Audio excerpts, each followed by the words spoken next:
J'avais un ami depuis de longues années qui s'appelait Laurent Debré, qui était président du conseil d'administration de CFDP. On s'entendait très bien. Il me dit, on crée une succursale en Belgique. Et là, je me suis dit, allez, on y va, on fonce.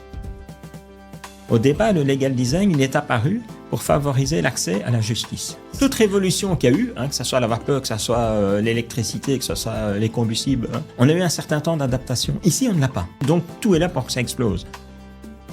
Et je crois que ce qui est très important, c'est de former nos jeunes à la compréhension de ce qu'est l'intelligence artificielle. L'assurance est un de ces secteurs qui est en pleine refonte digitale, mais qui n'est pas encore au bout de son voyage. Pour moi, le courtier d'assurance, l'intermédiaire, c'est vraiment un traducteur d'un savoir complexe. Le rôle du courtier sera redéfini. Le monde de l'assurance est en mouvement. Je suis Jean Marot, avocat, entrepreneur et fondateur de Code-Law, une agence spécialisée dans la transformation digitale des métiers du droit et de l'assurance. Dans La Franchise en Prime, je vous propose de rencontrer ceux qui ont choisi d'être acteurs de ces changements. Ils sont courtiers, fondateurs de start-up ou représentants de compagnies et ils ont tous un point commun. Des idées, une vision, ils ont cassé les codes. Avec vous, je veux prendre le temps de découvrir leur parcours, leurs innovations et les clés de leur succès. Des entretiens passionnants et c'est promis, avec La Franchise en Prime.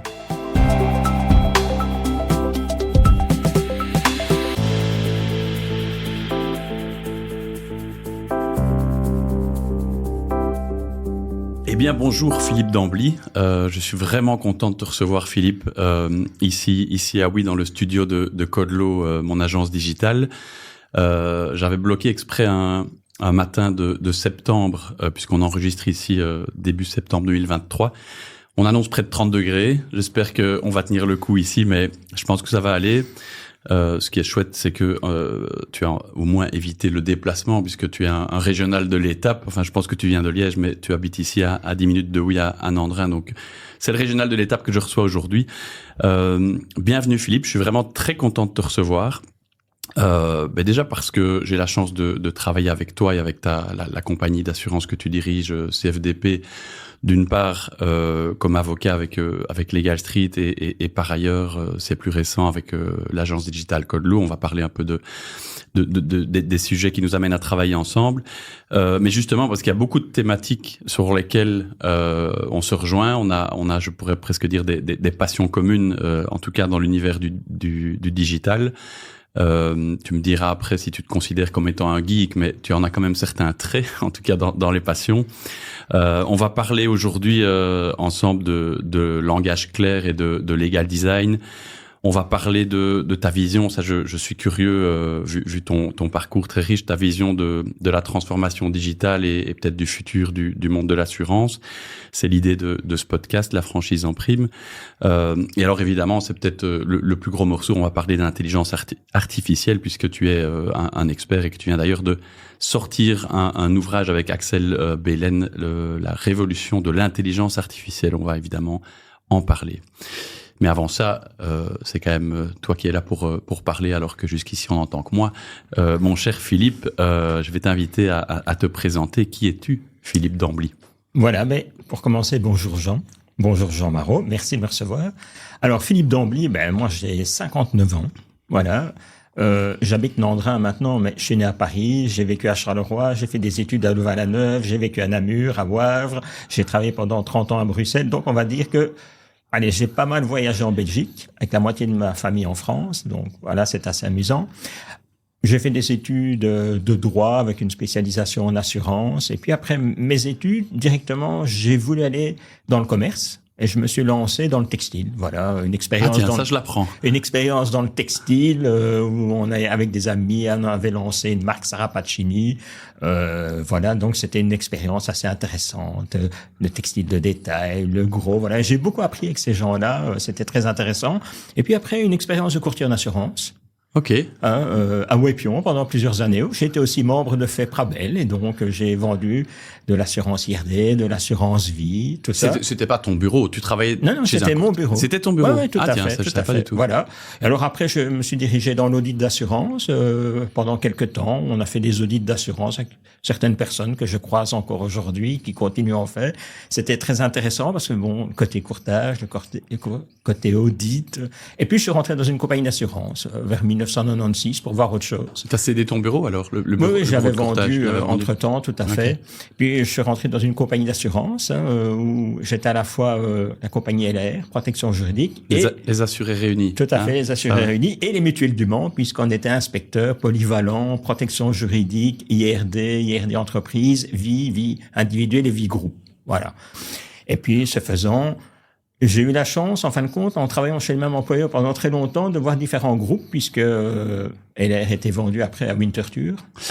Ah, mais figure-toi que je connaissais pas bien. Je me souviens, parce que j'ai quand même commencé le barreau en 2004, donc je pense que c'était toujours LAR. Je sais pas si c'était déjà dans le groupe, mais je me souviens que c'était les assurés réunis avant Legal Village, mais donc LAR, Winterthur et puis seulement AXA. Alors. Et puis seulement AXA. Okay. Donc avec, à l'époque, à la Winterthur, on avait l'emblématique patron Claude Dessay, que pas mal de gens ont connu, qui pour la petite histoire avait quand même un doctorat en astrophysique. Je trouve ça assez impressionnant, voilà.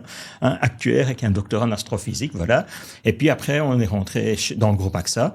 Alors, c'était une chouette expérience parce que ça m'a permis de me retrouver à différents postes dans un groupe, une multinationale de l'assurance, puisque je me suis retrouvé au product management, où j'avais toujours la protection juridique. Mais j'ai eu les professions libérales, j'ai eu... AXA, là, donc, hein? Chez AXA, la RC vie privée, individuel accident, collectif accident, l'assistance. Et donc, ça m'a permis un petit peu d'élargir ma palette vue de l'intérieur. Et là, c'était côté produit, alors? Alors, c'était côté produit, tout à fait. Ok. Et je fais ça pendant plusieurs années. Et puis, après un moment, je suis retourné à temps plein, on va dire, chez LR. Qui est devenu chez Legal Village, avec quelques expériences digitales assez intéressantes, parce que le passage de LR vers Legal Village nous a permis de faire plusieurs plateformes digitales avec toute une série de services. Tu veux dire, comme il y avait un rebranding, du coup, nouveau site, qui dit nouveau site, on va peut-être en profiter pour faire une plateforme? Voilà, exactement. Nouveau site, on a fait une plateforme. Alors, une plateforme avec des services juridiques. En fin de compte, on s'inspirait très fort des Legal Tech, quoi. Mais bon, ça, c'était déjà 2016, quoi. Donc, les Legal Tech en Belgique, 2016. C'est le début, hein. C'est vraiment le début, quoi. Et donc, ça nous a permis, quelque part, de se créer une expérience et une expertise par rapport au monde des Legal Tech, au monde digital. Donc, voilà, avec plusieurs itérations, comme toujours.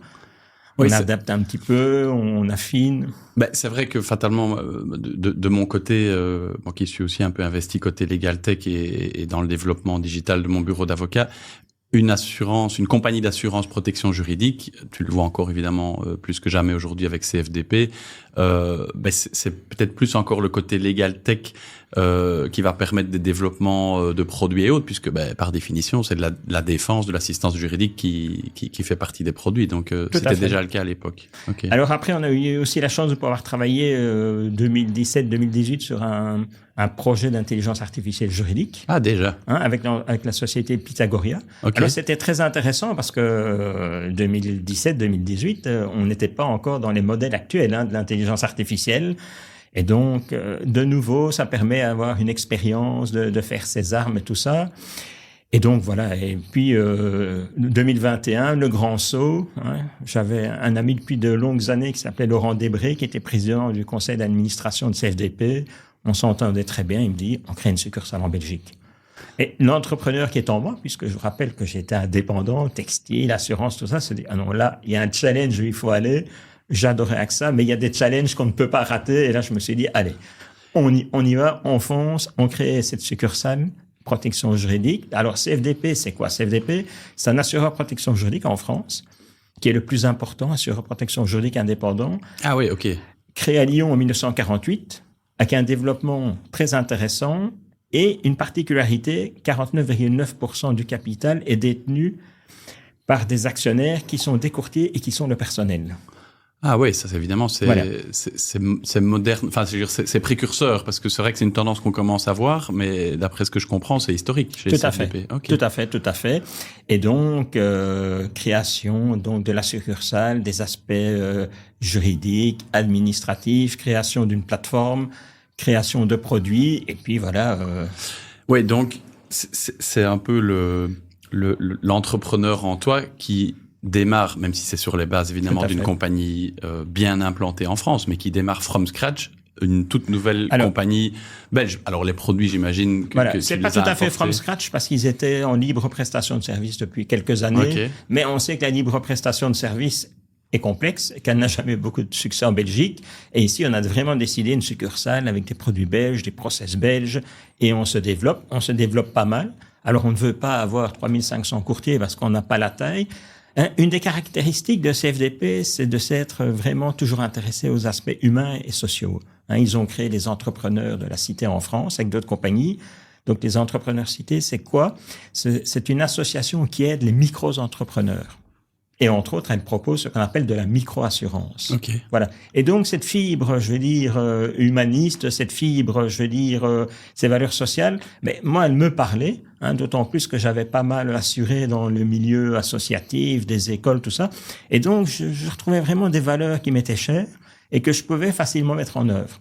Et donc, on développe, je veux dire, toute une série de produits en Belgique, la protection juridique du particulier, défiscaliser, la protection juridique véhicule, la protection juridique professionnelle, les copropriétés, des associations diverses et tout ça, mais toujours avec une composante innovation importante. Donc, en fin de compte, il y a un double pôle, une double attention, c'est d'une part de l'innovation et d'autre part toujours garder le caractère humain. Et cette innovation, c'est lié à toi, c'est lié à Philippe Dambly, parce que tu as quelqu'un qui adore l'innovation, qui réfléchit à long terme, la prospective, etc. Ou c'est aussi dans l'ADN de CFDP France, je vais dire? Alors, c'est les deux. C'est là qu'on s'est retrouvés. Parce que d'une part, moi, j'ai eu le temps de développer une expertise en innovation et surtout un écosystème, parce qu'en innovation, on n'est rien seul. Donc, l'écosystème est, je veux dire, à ce point important. Et CFDP, de leur côté, quelque part, entamait aussi cette démarche d'innovation. Et donc, on s'est retrouvés. Et donc, en fin de compte, j'utilise mon écosystème, mais j'ai un réceptacle favorable qui me permet de m'épanouir au niveau innovation. Et du coup, tu n'es pas un peu le laboratoire innovation ici en Belgique de CFDP, ou est-ce qu'ils regardent attentivement ce qui se passe? Alors, on est un laboratoire innovation, mais d'un autre côté, en France, ils ont un nombre d'insurtech, de legal tech, on va dire de fintech ou de x-tech, puisqu'il y en a tellement riches qu'en fin de compte, ils peuvent quelque part, en faisant appel à l'écosystème français, aller beaucoup plus vite. Oui, c'est ça. Et donc, on est sur des logiques différentes. Moi, je suis vraiment sur une logique d'innovation complète. Eux, ils sont dans une logique d'innovation, je dis, où ils peuvent aller chercher des prestataires assez rapidement. Voilà, c'est qu'on a moins en Belgique. C'est vrai que quand je me suis intéressé d'abord au secteur legal tech et puis par la suite insurtech, en 2016-2017, je dirais, je me suis rendu au village des Legal Tech à Paris, qui est un salon annuel qui s'appelle aujourd'hui le village des transformations du droit, je pense. Et c'est vrai que j'avais quand même été un peu scotché et j'étais revenu de là avec un message qui était quand même on a 5 ans de retard, quoi. Ce qui est pas grave, hein. Moi, je suis revenu en me disant, génial, c'est que les opportunités sont là. On regarde ce qui se passe à Paris ou en France. Paris en retard de 3, 4, 5 ans sur les États-Unis, c'est toujours un petit peu le même rythme d'innovation. Mais donc oui, j'avais pensé pareil. Du coup, ça m'inspire.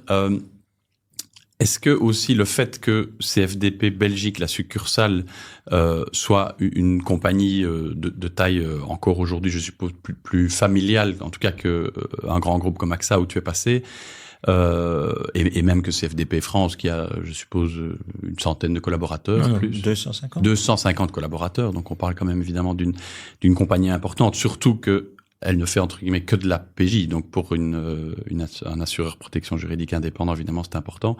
Est-ce que cette taille te rend beaucoup plus agile pour développer des produits peut-être de niche ou qui n'existent pas du tout? Ça, je pense que pour te connaître quand même un peu, c'est peut-être ce qui te plaît le plus, c'est d'imaginer des produits qui n'ont peut-être pas encore été mis sur le marché. Est-ce que ce serait possible C'est peut-être un peu provoque ma question, mais est-ce que ça aurait été possible à l'époque dans une compagnie de la taille d'AXA, par exemple? Oui, ça aurait été possible. Et c'est quoi les différences de process de...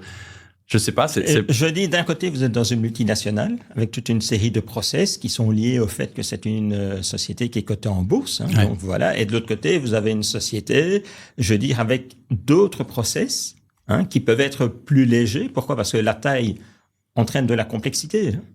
C'est les effets de taille qui entraînent de la complexité. Sûr. À partir du moment où on est plus petit, la complexité est là, mais elle est moindre. Mais en fin de compte, c'est des formes d'innovation qui sont différentes et qui se construisent différemment. Oui, après, en étant plus petit, évidemment, on ne peut pas assurer n'importe quoi non plus et on n'a peut-être pas la même, pas attaquer tous les marchés non plus. Et il y a des avantages des deux côtés. D'un côté, vous êtes dans une multinationale de l'assurance qui a des moyens, je veux dire, importants. Et de l'autre côté, vous êtes dans une petite structure où les moyens sont moins importants.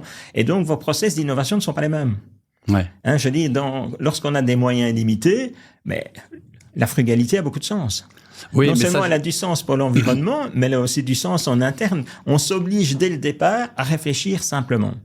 En fin de compte, j'ai vu énormément de projets, je veux dire un peu partout, échouer parce que d'emblée, c'était trop complexe. Donc l'idée était déjà complexe. On ajoutait les aspects IT, les aspects juridiques, les aspects gouvernance. Et on avait arrivé à quelque chose tellement d'hyper complexe. On se demandait encore si quelqu'un le maîtrisait. Et donc, ce que j'ai retenu de cette expérience, c'est qu'il faut partir avec des idées simples. Mm-hmm. Je veux dire, les gens avec vous, à qui vous travaillez en intelligence collective, de toute façon, mettront de la complexité dessus. Et donc, si vous partez avec un projet qui est déjà trop complexe, c'est fini.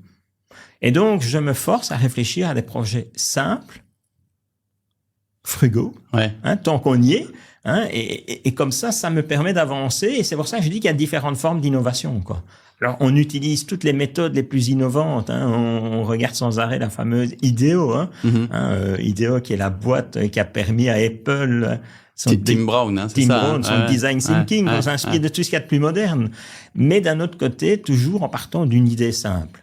Alors, je peux donner quelques exemples. L'année passée, on a réalisé une plateforme d'intelligence artificielle qui permet, en tapant une profession, de savoir les assurances obligatoires. Oui, j'ai vu ce produit, c'est génial. On a fait ça de la manière la plus simple possible, c'est-à-dire tellement simple qu'on ne récolte même pas les datas. Oui, ce qui est pas plus mal. Pourquoi? Parce que ça n'avait pas de sens. Vous savez comme moi, tout le monde récolte des datas, mais très peu les utilise. Ce serait une opportunité, mais a priori, tu n'as pas accès à un dataset, donc à un ensemble de données assez important et critique que pour que ça ait un sens. Mais du coup, c'est beaucoup plus facile à implémenter. Alors, voilà. Donc, après, on a une autre innovation technologique, c'est l'utilisation de la blockchain.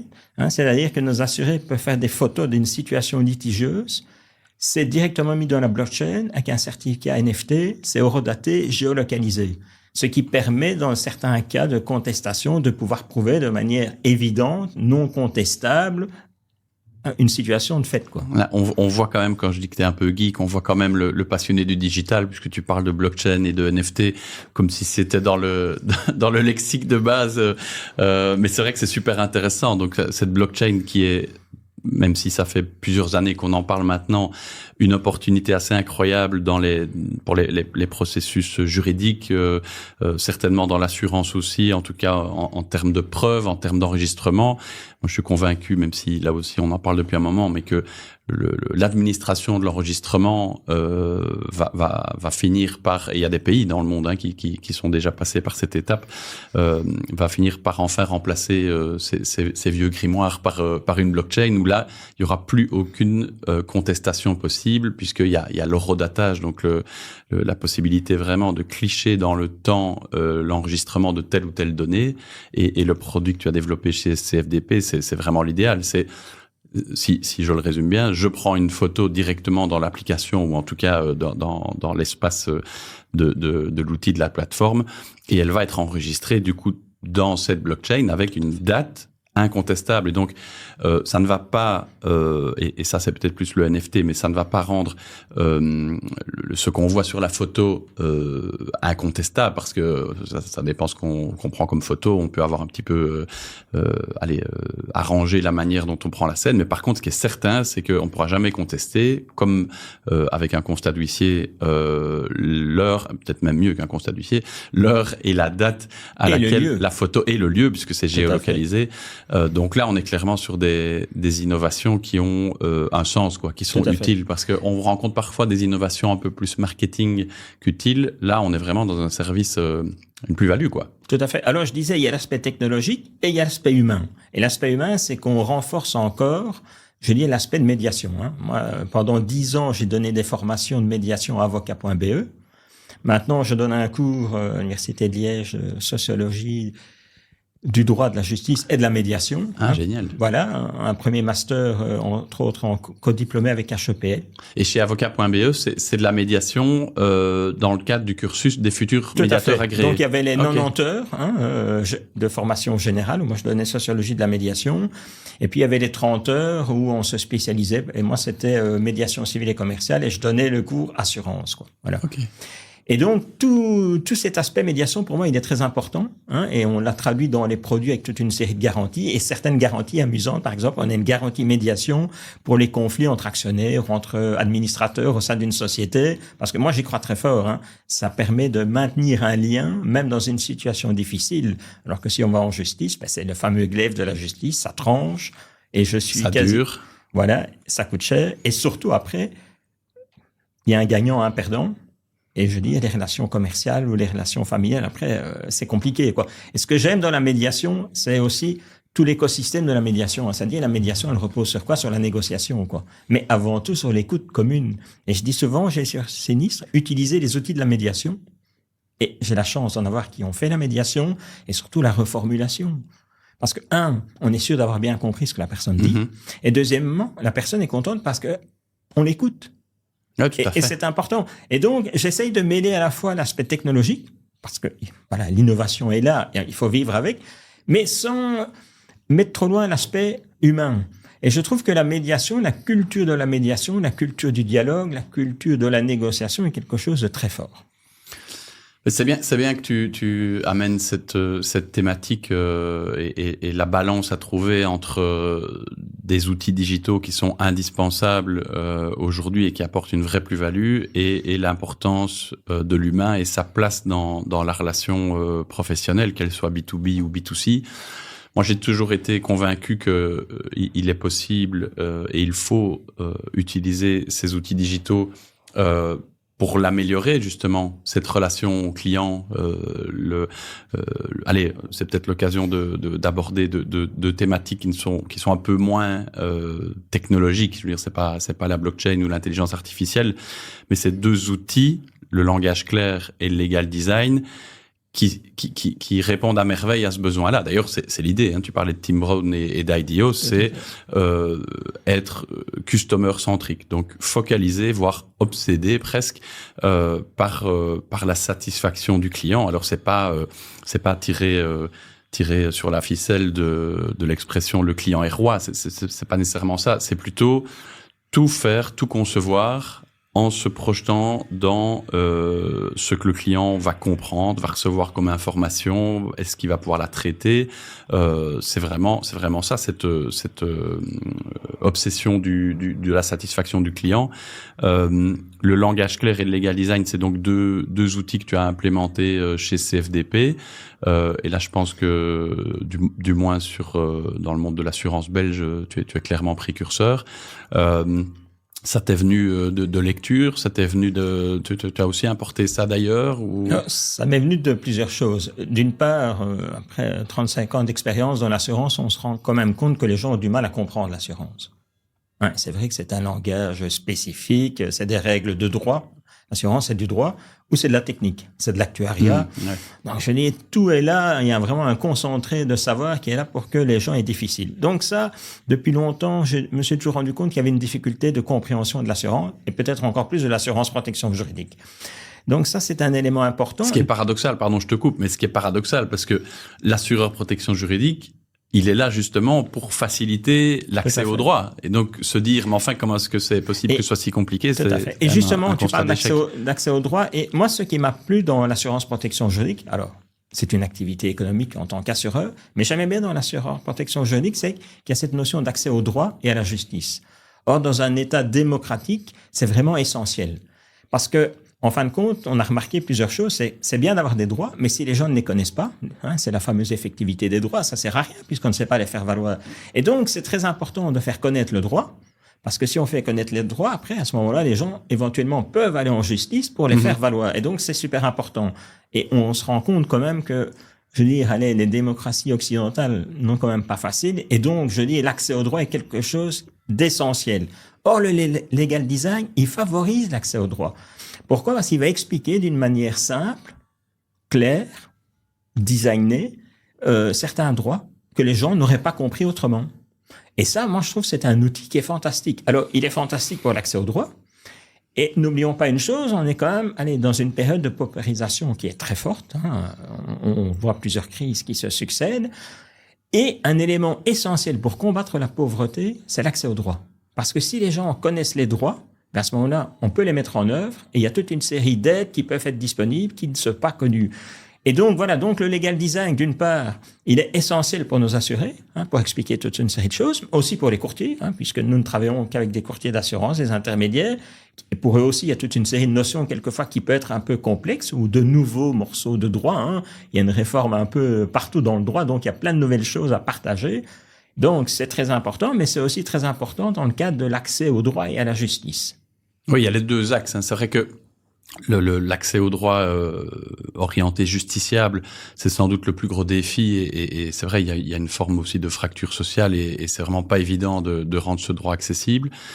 Et ces deux outils, parce que on parle un peu des deux ensemble, mais donc on a le langage clair qui est vraiment la manière de formuler, et peut-être plus encore qu'un professionnel de l'assurance, l'avocat que je suis, sait à quel point on peut parfois se laisser entraîner dans ce rôle d'expert, et pour avoir déjà confronté ces idées sur le langage clair à des confrères ou à d'autres acteurs de la justice, il y a parfois une forme de réticence au changement, parce qu'on dit oui, mais si on nous retire notre rôle d'expert, si on n'a plus le droit d'utiliser des mots compliqués, mais on sert à quoi? On va plus compter, etc. Bon, c'est une vision qui est un petit peu, je vais aller jusque dire à côté de la plaque, parce que clairement notre but c'est pas de retranscrire, de réutiliser des mots compliqués, c'est de les faire comprendre, c'est de les expliquer. Donc ça, c'est le langage clair. Et petite parenthèse, je sais pas si tu as vu passer, mais récemment, voilà, exactement. Voilà, c'est reconnu. Je me doutais bien que tu avais pas raté l'info. C'est assez intéressant. Il y a effectivement une véritable norme ISO qui vient de sortir. Alors, je n'ai pas encore examiné cette norme pour être tout à fait honnête, mais par contre, je m'y suis un peu intéressé, et ça m'a en tout cas fait réfléchir. Je compte bien donc l'analyser, voir dans quelle mesure on peut essayer de la respecter dans notre production de contenu dans le cabinet d'avocats, qui, tu parlais d'accès au droit, s'appelle Legal Street, c'est la route du droit. Donc là-dessus, on se retrouve, c'est un des défis qu'on s'assigne. Mais je me disais, tiens, cette norme, est-ce qu'on va peut-être être amené à l'invoquer? Je vais prendre un cas qui concerne le monde des assurances. Imaginons un avocat qui va défendre un assuré qui va peut-être interpréter une clause ou dire qu'il n'avait pas compris, etc. Est-ce que progressivement, voilà, moi je me pose la question, mais on va pas avoir des avocats ou des justiciables qui vont dire, moi je suis désolé, mais vos conditions générales, je sais bien que cette norme ISO n'est pas obligatoire, mais si elle existe et qu'elle a quand même un sens, je me dis que ça peut être un petit point négatif à charge de l'assureur qui aurait des conditions peut-être encore rédigé à l'ancienne, et ça pourrait faire réfléchir un juge qui hésiterait entre deux interprétations, ou bon, ben voilà, le contrat d'assurance il doit être clair. Donc voilà. Il est sûr qu'il y a un enjeu. Par exemple, aux États-Unis, il y a une obligation pour l'État fédéral d'utiliser le langage clair. Ça existe aussi en Nouvelle-Zélande, c'est des législations. En Belgique, il n'y a encore rien de prévu à ce niveau-là. Mais de toute façon, je crois que même en dehors d'un cadre légal, il faut faire cet effort de rédiger à la fois des CG d'une manière plus claire, à la fois le langage clair, à la fois le langage design, mais aussi dans d'autres courriers, parce que je dis, il n'y a pas que les conditions générales. Bien sûr. Je dis, il y a un effort à faire, ça ne se fera pas en un jour. Je veux dire, c'est un changement de culture, de la communication dans le monde de l'assurance, dans le monde du droit et dans d'autres mondes, et à mon avis dans le monde administratif aussi. Partout. Voilà, oui, c'est quelque chose qui va se faire progressivement. Et un petit news, en octobre, chez Kluwer, je publie un article justement sur le legal design où j'en fais l'historique et je vois tous les aspects. C'est intéressant. Et sur le langage clair, juste pour clôturer là-dessus, je crois savoir qu'il y a un projet porté par Assuralia, le projet langage clair, je crois. Oui. Et une des premières productions, c'est une première étape, c'était l'ABC de l'assurance, je crois, un lexique. Donc, il y a une prise de conscience, ça prendra encore du temps, mais on y est. Mais moi, je crois très fort au mélange du langage clair et du legal design. Oui, j'allais en dire un mot parce que ça me passionne. Parce que le legal design, je veux dire, a une dimension très intéressante dans le digital. Où on scrolle des écrans, on va très vite, on connaît l'économie de l'attention et toutes ces difficultés. Et là, le legal design, pour permettre de favoriser l'accès au droit, est super efficace. De toute façon, je crois qu'il est difficile de faire du legal design sans passer par le langage clair avant. Oui, mais c'est ça, voilà. les deux vont ensemble. Tout à fait. Mais c'est vrai que de mon côté, puisque on travaille beaucoup sur le legal design cette fois-ci avec l'agence digitale Codelo, on s'est aussi aperçu de la puissance de l'outil pour justement faire comprendre, peut-être juste parce que le legal design n'est peut-être pas encore une notion très très grand public entre guillemets dans le monde de l'assurance. Ça vient justement du design thinking dont tu parlais tout à l'heure de Tim Brown, appliqué au droit finalement. Oui. Et en résumé, en un mot, c'est la démarche du designer appliquée au droit, au sens large. Et donc c'est concevoir, comme un designer le fait, même simplement avec une table ou une chaise, concevoir un produit ou un service juridique ou un produit d'assurance en réfléchissant à l'usage que va en faire l'utilisateur. Parce que un designer, s'il fait une chaise, il va réfléchir, le dossier, on va le mettre comme ceci parce que l'utilisateur va s'asseoir comme ça, il aura mal au dos, il aura pas mal au dos, il sera bien, c'est ergonomique, etc. C'est exactement faire la même chose, mais dans nos matières, donc dans le droit, dans l'assurance, avec plusieurs étapes. C'est d'abord l'empathie, donc essayer de percevoir un peu les attentes de l'utilisateur, enfin de l'assuré, du client, et puis on essaye de définir quelque chose qui va peut-être répondre à ces attentes-là. Donc voilà, si je veux, je vais prendre un exemple d'avocat, je veux concevoir une consultation juridique. Qu'est-ce que la personne à qui j'envoie cette consultation écrite va attendre? Est-ce qu'elle veut 8 pages de texte brut, peut-être même pas séparés par des paragraphes, et tout à la fin une conclusion qui dit voilà ma consultation, en gros, prenez le temps de la lire et on verra si vous allez comprendre quelque chose. Et ma main à couper que la première chose c'est de téléphoner en disant dites j'ai pas compris, qu'est-ce que vous me conseillez concrètement? Ou est-ce que la personne qui va recevoir ce courrier va peut-être préférer, alors là évidemment, c'est du brainstorming, il faut définir, mais par exemple, pour prendre des solutions qu'on a mises en place chez nous, un cadre avant, avec la conclusion pour commencer. Donc, mon conseil, ça va être de faire ça pour telle et telle raison. Et puis, on va peut-être un peu aller plus loin et définir les concepts et aller de plus en plus dans le détail. Mais pour prendre ce simple exemple, voilà, là au moins, on part de l'attente principale du client qui est mais qu'est-ce que je dois faire, quoi. Après, le legal design, aujourd'hui, la partie la plus visible, c'est l'infographie. Et donc là, c'est vraiment le fait de faire des schémas, des diagrammes, des lignes du temps, d'organiser une information juridique ou un concept d'assurance de manière visuelle, quitte à avoir une note en langage clair qui l'explique. Mais là, effectivement, on a 2 outils qui, j'en suis sûr, vont continuer à se développer. Et tu disais, et puis je te rends quand même un peu la parole parce que là je commence à parler longtemps, tu disais c'est vrai qu'il n'y a pas que l'aspect, il n'y a pas que l'axe justiciable.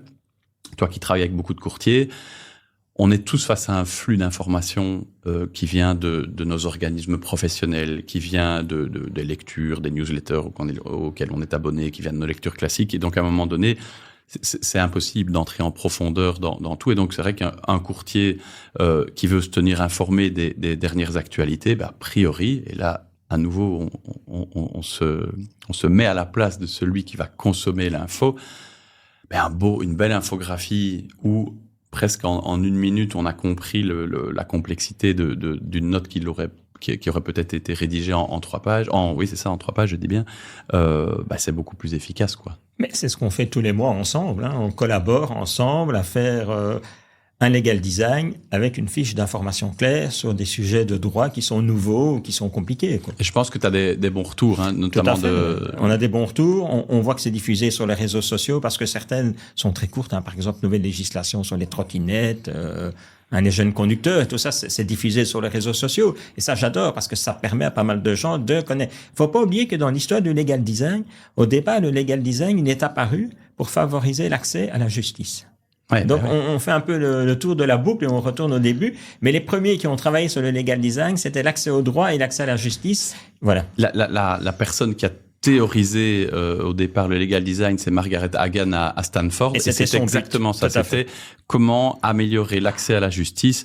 Et donc, c'est tout ce travail d'empathie dont je parlais historiquement. C'est avec des post-it un peu dans tous les sens pour essayer d'identifier les problèmes. Donc, oui, c'est passionnant. C'est passionnant et ça évolue tous les jours. Il y a plusieurs acteurs en Belgique. Donc, c'est vraiment assez grisant même de s'intéresser à tout ça. Mais Philippe, j'ai ici en main l'ouvrage que tu viens de publier aux éditions Antémis, Révolution de l'intelligence artificielle. Il est évident que je veux aborder ce chapitre de près de 400 pages. Pour être honnête, je l'ai reçu hier, donc je n'ai encore su faire que le parcourir, mais je m'attendais pas à un ouvrage aussi complet parce que tu retraces avec ton co-auteur toute l'historique de l'intelligence artificielle et j'avais bien en tête qu'elle n'est pas toute récente et que ça fait quand même en fait plusieurs dizaines d'années qu'on attendait d'arriver à des utilisations très très concrètes. On vient de connaître une accélération phénoménale avec évidemment le ChatGPT dont on parle partout, qui a d'ailleurs fait de l'ombre au métavers de Mark Zuckerberg, puisque je pense qu'il a investi 100 milliards de dollars dans le métavers en disant ça y est, c'est la tech dont on va parler exclusivement demain. Et genre 3 ou 6 mois après arrive ChatGPT qui a complètement étouffé. Alors, nous allons dire pudiquement qu'il a pivoté. D'ailleurs, du coup, voilà. Il a pivoté, mais pudiquement, il a bien dû annoncer aussi, je crois, 20 000 licenciements, quelque chose comme ça. Mais effectivement, là, c'était pas sa meilleure inspiration. Mais donc, voilà, j'aimerais qu'on discute un peu ensemble évidemment, on va pas pouvoir aborder tous les sujets que tu explores dans ce bel ouvrage, mais ta vision de l'intelligence artificielle aujourd'hui, essentiellement dans le monde de l'assurance, est-ce que tu fais plutôt partie des alarmistes ou des optimistes, ou peut-être un juste milieu entre les deux? Ta vision de l'impact de cette intelligence artificielle dans le monde de l'assurance, que ce soit au niveau des courtiers, des compagnies, enfin de manière générale, ça m'intéresse beaucoup de voir un peu ce que tu en penses. Je crois que la première chose à dire, il faut reconnaître que c'est vraiment une révolution socio-technologique. Alors, technologique, comme je l'explique, il y a une évolution. Je dis, c'est parce qu'aujourd'hui, on a des capacités, je dis, avec les cartes graphiques, on a de la data, avec le big data, donc tout était mis là, on a fait en algorithmie, on a encore progressé, donc tout est là pour que ça explose. Mais en fin de compte, tout était là depuis un certain temps. Les blocs se sont accumulés et maintenant, aujourd'hui, on a la mosaïque qui montre quelque chose. Alors, comme toute technologie, c'est neutre. Est-ce que c'est bon, est-ce que c'est mauvais? C'est l'usage qu'on en fera. C'est toujours le même. Le nucléaire, il y a le nucléaire civil. On se rend compte quand même qu'il est utile, même s'il y a la problématique des déchets. Mais d'autre côté, il y a le nucléaire militaire. Donc, je dis, c'est toujours l'usage. Alors, est-ce que c'est bon ou c'est pas bon? Mais ça va changer beaucoup de choses. Alors, en 2018, moi, j'avais déjà écrit un article sur l'intelligence artificielle, ses risques, opportunités, tout ça. Et je signalais à l'époque déjà que il fallait être attentif, il fallait construire un cadre éthique.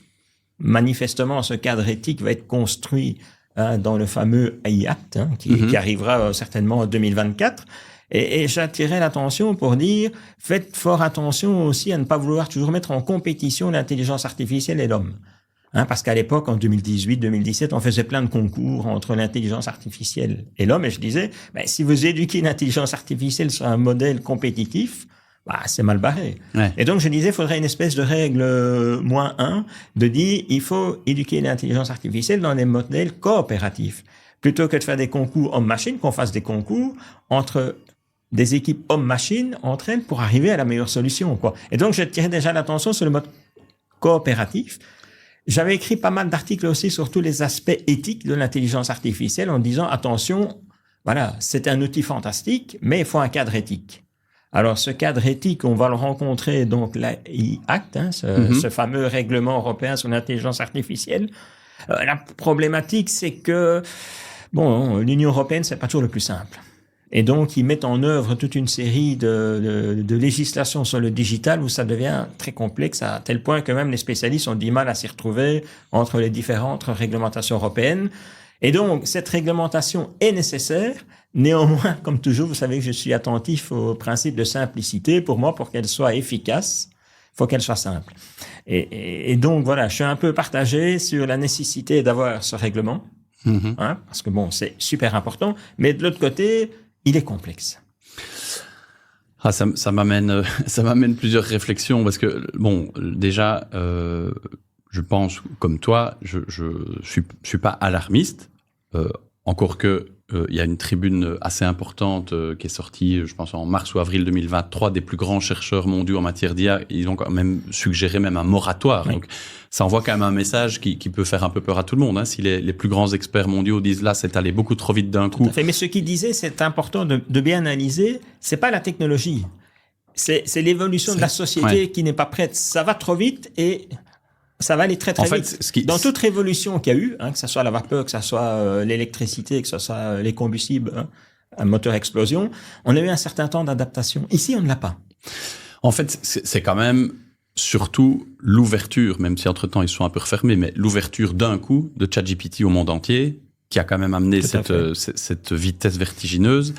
Et qui a fait peur à tout le monde. C'est un peu, je sais pas si mon exemple est pertinent, mais c'est un peu comme si on avait inventé la voiture et que tout à coup, tout le monde sur Terre avait une voiture sans qu'on ait anticipé les réglementations, la signalisation, les codes de la route. Enfin, c'est caricatural, mais tu vois, c'est un peu ça. ChatGPT, et ce qu'il y a derrière, c'est l'intelligence artificielle générative. Et c'est vrai que ça fait exploser une prise de conscience.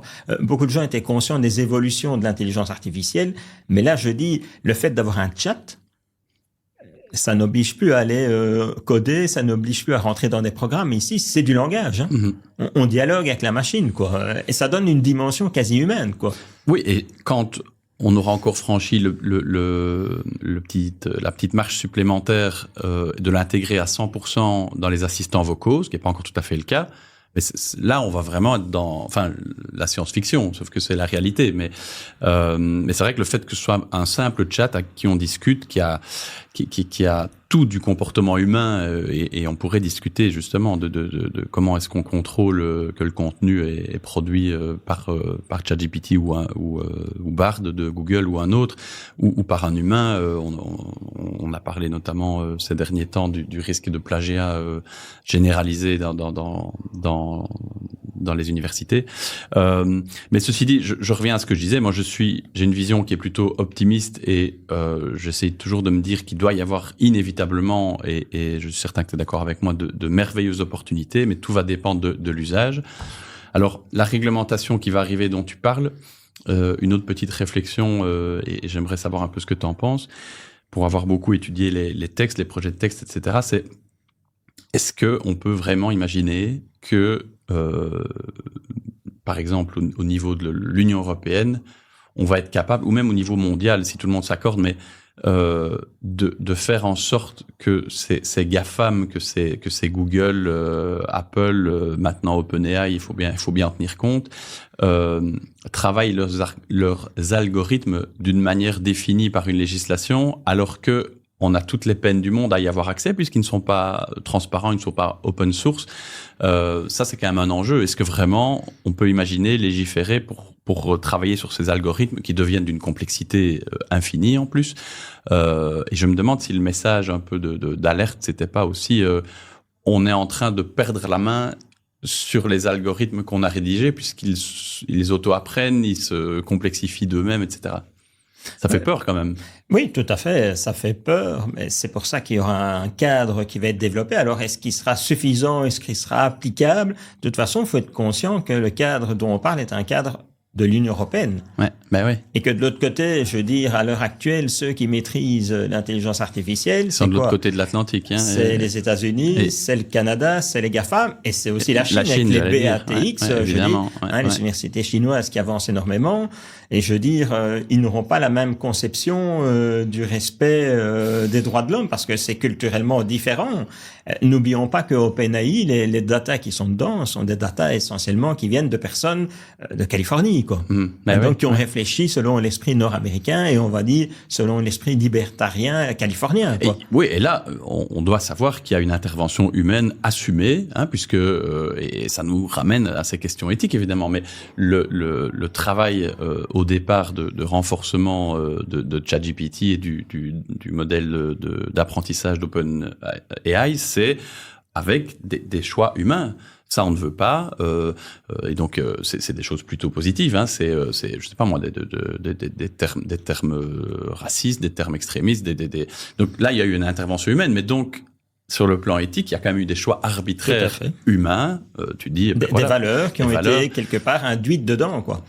Mais un grand débat qu'on peut se poser, c'est de se dire comment l'Union européenne va-t-elle pouvoir s'inscrire dans, je veux dire, cette guerre économique et l'intelligence artificielle, hein, parce que quand on voit les États-Unis et les GAFAM, quand on voit la Chine, voilà, je dis, si on prend l'exemple de la Belgique, il y a des plans sur l'intelligence artificielle au niveau fédéral, au niveau régional, mais c'est quand même dur. Hein. Il y a même des paradoxes. Hein. En France, on voit des grands spécialistes de l'intelligence artificielle qui ont quitté la France. Hein. Luc Julia, qui était chez Apple, Yann LeCun. Oui, voilà, tous ces Meta, gens ont été formés en France dans les grandes écoles et ces spécialistes sont partis à l'étranger, quoi. Je dirais, il va falloir vraiment qu'on ait une réflexion par rapport à l'intelligence artificielle. La première chose, c'est la rentrée le plus vite possible dans l'enseignement. Oui, j'allais parler d'éducation. Pour que nos jeunes soient formés à l'intelligence artificielle, hein, c'est-à-dire pour qu'ils comprennent ce que c'est, qu'ils voient ce que c'est, peut-être qu'ils puissent avoir des métiers dedans, hein, parce qu'il faut être clair qu'il va y avoir des transformations au niveau du marché de l'emploi. Hein. Alors, c'est peut-être un peu tôt pour le voir. Hein, il y a quelques études que j'ai consultées. Certaines, on en parle dans le livre. D'autres, j'ai fait une conférence le 25 mai et j'ai justement abordé les impacts de l'intelligence artificielle générative sur l'emploi avec l'apparition de certains métiers, la disparition d'autres, tout ça. Mais je veux dire, allez, c'est peut-être encore un peu tôt. Il faut avoir un peu de recul par rapport à toutes ces études, mais ça aura un impact. Et je crois que ce qui est très important, c'est de former nos jeunes à la compréhension de ce qu'est l'intelligence artificielle et à l'utilisation de l'intelligence artificielle. Parce qu'il n'y a rien à faire, on va être augmenté avec l'intelligence artificielle. Il ne faudrait pas créer une nouvelle césure dans la société avec ceux qui comprennent ce que c'est, qui savent l'utiliser, et ceux qui sont largués, quoi. Oui, l'éducation, c'est l'enjeu numéro 1. Et on est en train de passer. Donc moi j'ai 2 ados parmi mes 4 enfants. J'ai 2 ados qui sont justement en secondaire et voilà, c'est le moment clé. Et Dieu sait que l'IA, ils en sont bombardés sur leur téléphone. Ils passent leur vie à se voir imposer par des algorithmes du contenu. Alors j'essaie toujours de leur dire oui, mais vous pouvez avoir un rôle actif. Fatalement, le contenu qu'on reçoit, c'est en fonction de son comportement. Donc on peut s'abonner, se désabonner de certains comptes et travailler les algorithmes. Enfin, c'est bien beau, mais ça reste quand même des algorithmes puissants et qui essayent de nous et de leurs les plus jeunes faire consommer le contenu le plus longtemps possible. C'est de l'influence. C'est de l'influence. Mais sur le plan purement éducatif, petite réflexion à nouveau, j'ai l'impression qu'on passe ou qu'il faudrait passer, je ne sais pas, mais à une éducation de la mémoire, à une éducation du raisonnement. Je veux dire, enfin moi en tout cas, j'ai vraiment l'impression, évidemment, qu'on nous a appris des raisonnements, que ce soit à l'époque de l'école secondaire ou par la suite à l'université, mais c'était quand même beaucoup de mémorisation. Aujourd'hui, quel est le sens? Je ne sais pas si c'est un peu provoque ce que je dis, mais quel est le sens encore aujourd'hui de faire mémoriser de l'information alors qu'elle est partout? Et donc qu'elle est vite obsolète en plus. Parce qu'avant, la durée de vie d'une information était relativement longue. Et maintenant, elle est vite obsolète. Hein. On le voit même dans les sciences, où on fait des découvertes tout le temps qui remettent en cause. Il suffit de voir le quantique. Hein. La physique quantique, c'est énorme. Si on bascule sur la physique quantique. Voilà, je veux dire, c'est énorme. Il y a plein de choses comme ça. Et donc, en fin de compte, ce qui est aussi bien que l'intelligence artificielle, c'est que on n'a pas tous la même forme d'intelligence. Et certains ont un petit peu plus difficile, par exemple au niveau scolaire, parce qu'ils ont une forme d'intelligence qui est peut-être plus créative, qui est diverse. Moi, je crois que l'intelligence artificielle, quelque part, elle va pouvoir aider pas mal de gens, hein, par cette coopération homme-machine, je veux dire, à pouvoir mieux exprimer leur potentiel. Je dis, la structure scolaire, quelque part, est encore rigide, même si elle l'est moins que il y a 50 ans, mais elle est toujours là. Et je dis, les gens qui ont un QI élevé, une forme d'intelligence logico-mathématique, ont quand même plus facile. Je trouve que l'intelligence artificielle dans l'enseignement va pouvoir amener beaucoup de choses et va pouvoir aider les gens vraiment à se déclarer. Mais, comme toujours, il faut encadrer cette intelligence artificielle. Il faut expliquer ce que c'est. Il faut la démystifier. Faut expliquer que derrière, il y a des jeux commerciaux, il y a de l'influence, hein, l'économie de l'attention et plein de choses. Et donc, voilà. Et donc, je crois qu'il faut vraiment introduire dans l'enseignement je veux dire, des éléments sur l'intelligence artificielle, mais dans le monde du travail aussi. Je crois qu'il faut faire des formations continuées pour expliquer à l'ensemble des travailleurs, quels qu'ils soient, indépendants, salariés, fonctionnaires, ce qu'est l'intelligence artificielle, ses opportunités, ses risques, et comment ils peuvent concrètement l'utiliser. Et moi, j'aime bien les exemples, c'est de montrer à des gens, tiens, des gens ont fait ça dans votre secteur avec l'intelligence artificielle. Ah bon? Mais toujours avec une logique aussi de se dire que si on parle à un indépendant, il faut que ce soit une intelligence artificielle qui soit accessible financièrement. Oui, évidemment. Oui. Parce que on connaît le coût du digital. Bien sûr. Et on connaît beaucoup de secteurs, entre autres l'assurance est un de ces secteurs qui est en pleine refonte digitale, mais qui n'est pas encore au bout de son voyage. Non, bien sûr, c'est le début. En fait, comme partout, la transformation digitale, c'est parce qu'elle s'est accélérée ces 2, 3, 4 dernières années, mais on en est a priori qu'au début. Et donc, début. Je reviens toujours avec mon concept de frugalité, qui est encore plus important pour des petites entreprises, c'est de réfléchir à des choses simples qui peuvent amener rapidement du résultat. Et en tout cas, ça c'est un conseil de ma part, il vaut ce qu'il vaut, mais il faut certainement pas faire de la technologie pour la technologie. Il faut pas se dire je vois qu'on ne me parle que de transformation digitale, donc je dois faire quelque chose. Et tu as raison, parce que beaucoup de gens sont dans ce travers, et parce que quelque part ils n'ont pas été formés à une compréhension des principes, je veux dire, du digital, quoi. C'est plutôt le fait de subir un peu cette pression. Ouais. Et dans le monde de l'assurance, je pense que certains courtiers doivent ressentir peut-être cette pression des compagnies qui parlent beaucoup de transformation digitale pour presque en mode survie. Alors qu'en fait, ça n'a aucun sens d'avancer dans un projet digital juste pour pouvoir dire « Ah oui, moi aussi, je fais du digital ». Et ça me fait penser, c'est pour ça que je prends ici sous les yeux ton livre. J'ai bien aimé dans les appendices le point par lequel tu dis comment implémenter un projet d'IA dans votre société. Enfin, tu dis avec ton co-auteur.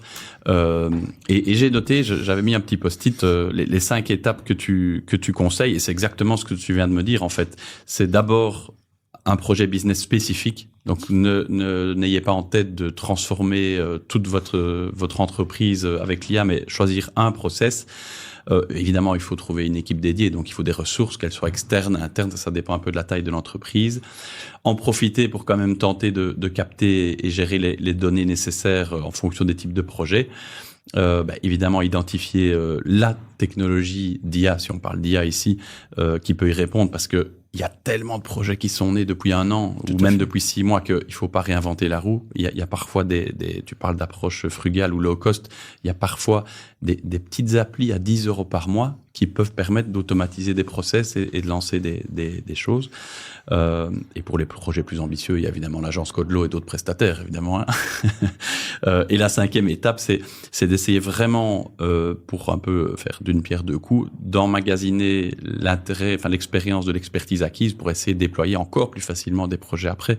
Donc ça, c'est vraiment très intéressant, des conseils très concrets que j'ai retrouvés dans ton livre. Et puis après, aussi très intéressant la démarche prospective, puisque on essaye tous un peu de deviner ce que va être l'avenir de l'IA. Du coup, j'enchaîne.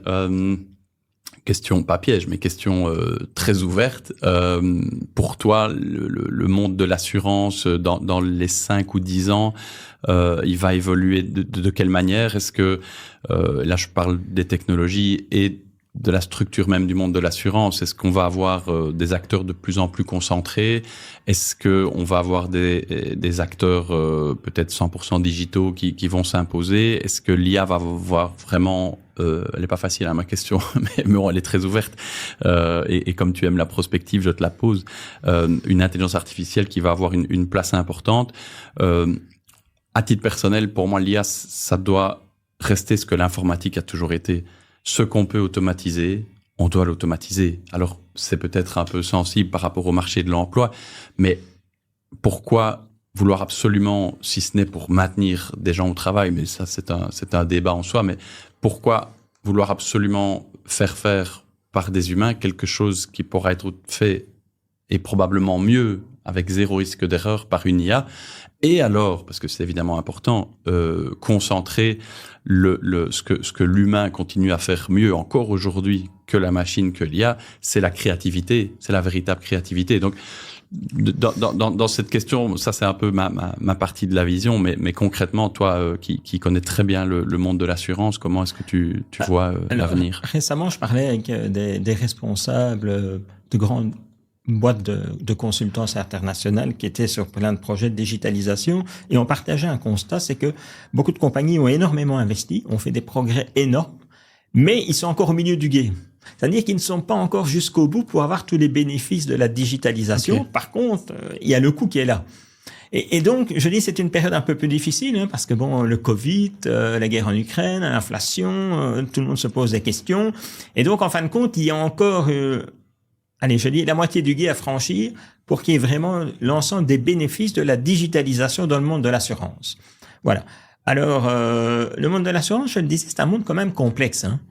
Et donc, avant que tout soit automatisé, et on dirait qu'il y a encore un chemin, hein. Entre autres, tantôt, on le parlait avec le langage clair et le legal design, le parcours client, souscription, sinistre dans les compagnies d'assurance, je dis, voilà, ça doit être encore amélioré. Alors, l'intelligence artificielle va être là, il n'y a rien à faire, elle va améliorer toute une série de choses, elle va remplacer toute une série de jobs. Alors, moi, je suis pas tout à fait d'accord avec toi sur une chose, sur la créativité. Je crois que l'intelligence artificielle peut amener une créativité. Par contre, je crois que ce qui est très important, et c'est le rôle d'humain, c'est de garder quelque part cette relation. Hein, je veux dire, tous on s'est déjà énervé sur des machines, hein, que ça soit au téléphone appuyé sur 1, 2, 3 puis ça raccrochait, ou que ça soit sur des plateformes où on n'y arrive pas parce que le mot de passe ou l'identifiant ou ce qu'on veut, on ne le trouve pas. Et donc la relation humaine. Puis je rappelle quand même que dans le GDPR, il y a toujours le droit à avoir un contact humain dans les systèmes automatisés, hein. Mais donc, je dis, je crois qu'il y a une opportunité fantastique dans l'assurance. Ça veut dire que ce qui peut être automatisé doit l'être.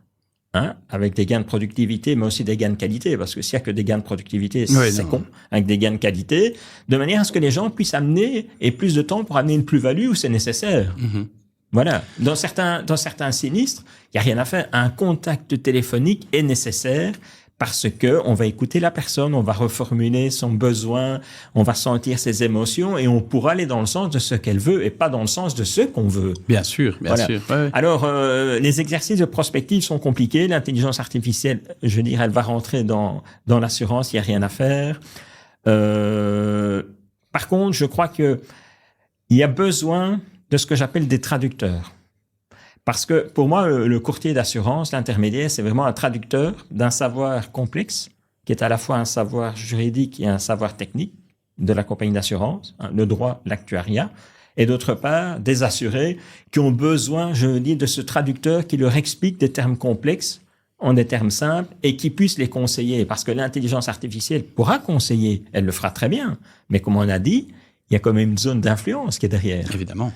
Et donc, quelque part, le rôle du courtier sera redéfini, hein, dans un rôle beaucoup plus de conseil, hein, et moins de gestion et tout ça, mais dans un rôle humain parce que ça sera essentiel d'accompagner les assurés dans des choix, dans des éléments. Et donc, ça va être un système vraiment hybride, hein, entre d'une part un digital vraiment porté par l'intelligence artificielle, hein, l'intelligence artificielle générative, mais aussi d'autres éléments, hein, comme les processus robotisés et tout ça, mais d'autre part l'élément humain, parce que plus que jamais, les gens sont demandeurs d'une relation humaine. Hein, tous on vit cette expérience dans les banques où c'est quasi impossible d'avoir un contact humain. Même si les plateformes sont bien faites, je dis tout le monde est frustré de ça. Donc, tirons-nous les conséquences que la relation humaine est importante. Et la chance qu'on a dans l'assurance, c'est d'avoir ce rôle des intermédiaires qui, quelque part, pourront garder ce contact humain, même si eux-mêmes automatiseront toute une série de choses. Mais le conseil objectif, non influencé par une intelligence artificielle avec certaines datas, est super importante, quoi. Mais j'aime beaucoup ce que je vais garder comme conclusion sur l'intelligence artificielle et qui va faire plaisir à nos amis les courtiers. Et je te rejoins à 100%, je suis absolument d'accord. C'est que je pense et je l'espère, plus que jamais, on aura besoin d'intermédiaires et en l'occurrence de courtiers en assurance dans un monde où cette assurance justement sera digitalisée, sera quand même marquée par des parcours clients digitalisés, mais il faudra cette intervention humaine. Alors peut-être qu'il faudra s'adapter à de nouvelles techniques, le legal design, le langage clair, en tout cas travailler sur la relation client, ça c'est indispensable, mais je pense effectivement aussi que ce facteur humain restera déterminant dans l'intelligence artificielle. Et je te rejoins aussi sur le côté créatif. Moi, ma principale utilisation de ChatGPT, c'est brainstormer seul. Donc, quand je n'ai pas un collègue ou une équipe pour parler d'un concept, je challenge un peu ChatGPT et je lui dis, tiens, donne-moi 10 idées pour avancer. Alors, c'est rarement abouti, mais au moins, ça ouvre un peu l'esprit. Tout à fait. Et donc, je suis d'accord avec toi. La créativité peut aussi découler de la coopération. Tu parlais de fonctions coopératives avec la machine, la coopération entre la machine et l'humain, mais l'idée c'est quand même que ce soit l'humain qui la pilote. Eh bien, ce passage sur l'IA était bien intéressant. J'ai encore, Philippe, quelques petites questions à te poser. Une première, c'est que je vais pas dire que tu produis autant de contenu que ChatGPT, mais tu produis quand même vraiment beaucoup de contenu. Tu es manifestement aussi en veille permanente puisque tu publies des newsletters ou des résumés justement de tes propres veilles d'information en matière d'intelligence artificielle ou autre. Comment est-ce que tu t'organises, toi, Philippe? Comment est-ce que tu fais pour réussir à absorber autant d'infos, la trier, la processer, être toujours, je veux dire, sur la balle sur tous ces sujets? Est-ce que tu as des petits trucs et astuces ou tu es juste discipliné? Alors, c'est quoi ton secret? Moi, il y a longtemps que je travaille sur l'innovation, puisque dans ma carrière professionnelle, j'ai eu en charge d'innovation. Et donc, je crois que pour innover, il faut avoir des matériaux, il faut se nourrir. Et donc, en fin de compte, voilà, je me suis créé un réseau d'informations. OK. Certains sont même sur base d'intelligence artificielle. Hein, il existe des outils qu'on connaît sur base d'intelligence artificielle, et je vois passer de l'information. Alors, évidemment, attention sélective, je retiens celle qui m'intéresse le plus. Mais ce que j'ai remarqué, c'est que avec cette infobésité, en fin de compte, on ne retient plus grand-chose. Et donc, pour me permettre de rester quand même à la pointe dans certains domaines, 59 ans, donc il faut quand même que je reste à la pointe dans certains domaines, il n'y a pas d'autre solution que quelque part conserver de l'information quelque part. Ouais. Mais moi, j'aime bien la partager. Ouais. Hein, puisque vous savez que dans cette économie digitale, le partage, c'est ce qui donne la valeur. Hein, c'est plus comme dans le temps. Donc, j'aime la partager. Et d'autre part, j'écris des articles parce que ça m'oblige à rester pointu sur certains domaines. Donc, voilà, c'est la façon que j'ai. Voilà, plutôt que faire une formation continuée, moi, j'écris des articles, voilà quoi. Mais c'est parce que mon souci, c'est que je rassemble énormément d'informations avec des petits outils il y a une appli qui s'appelle Pocket, par exemple, qui te permet d'enregistrer pour lire plus tard, ou chez Apple, il y a aussi ce type d'outils. Mais alors, l'enjeu, c'est de les lire, ces articles, ces pages web sauvegardées, etc. Alors, j'ai tenté un temps de me discipliner en me casant X heures le samedi matin, par exemple, mais bon, ça reste un challenge. Mais l'idée de s'imposer peut-être des articles, ou ça peut être aussi serait une newsletter, hein, simplement se dire, voilà, si on s'impose une newsletter sur des sujets qui nous passionnent, et les partager. Moi, je partage beaucoup avec pas mal. J'ai un groupe, je dis, de relations, de communication, et on partage beaucoup entre nous. Moi, je partage énormément, ce qui les amène aussi à partager. Ouais. Et ça permet quelque part de bénéficier du choix des meilleures informations que d'autres ont eues. C'est l'intelligence collective, c'est ça l'intelligence collective. Quelque part, ce qu'on sait, moi ce que je le sais, ça c'est le fruit d'intelligence collective, le bouquin. Hein. Ouais. À la fois avec Axel, mais à la fois avec tout un réseau de gens qui nous envoient de l'info. Sur plusieurs années. Voilà, à qui on envoie de l'info. Et donc, peut-être qu'on ne partage pas assez son info. Parce qu'à partir du moment où on la partage, les gens vous renvoient aussi de l'info. Et quelquefois, c'est de l'info, je veux dire, qui est de qualité, puisque c'est celle, parmi toutes celles qu'ils ont vues, qui ont retenu leur attention. Et donc, moi, je ne peux qu'engager tout le monde à aller vers des modes coopératifs. Hein, et partager l'info que vous avez, partager vos idées et tout ça. Faut pas oublier que maintenant, la création de valeur, elle se fait dans le partage. Hein. Et le partage d'infos, c'est vrai que tu le fais bien, tu le fais beaucoup. Ceux qui veulent voir un peu à quoi ça ressemble, par exemple LinkedIn, Philippe Dambly, D-A-M-B-L-Y, où effectivement tu partages des articles, des infos, des legal design. Je suppose que celui qui voudrait te contacter peut passer par là, par exemple, pour entrer en contact avec toi. En tout cas, j'ai passé un super moment avec toi. J'espère que c'est le cas aussi en ce qui te concerne. Bien entendu. Très enrichissant. Vraiment de chouettes sujets. J'ai quand même l'impression qu'on pourrait parler des heures, mais il faut un peu se limiter pour limiter donc la durée de l'épisode. Et si vous aussi, vous nous écoutez toujours, c'est que vous avez apprécié nos échanges dans cet épisode de la franchise en prime. Vous pouvez peut-être nous aider en vous abonnant, en commentant, pourquoi pas en partageant l'épisode sur les réseaux, voire peut-être même en allant ajouter quelques étoiles, 5 si possible, sur Apple Podcast ou votre application préférée. On se retrouve bientôt pour un prochain épisode de la franchise en prime. Merci encore. Merci de votre écoute.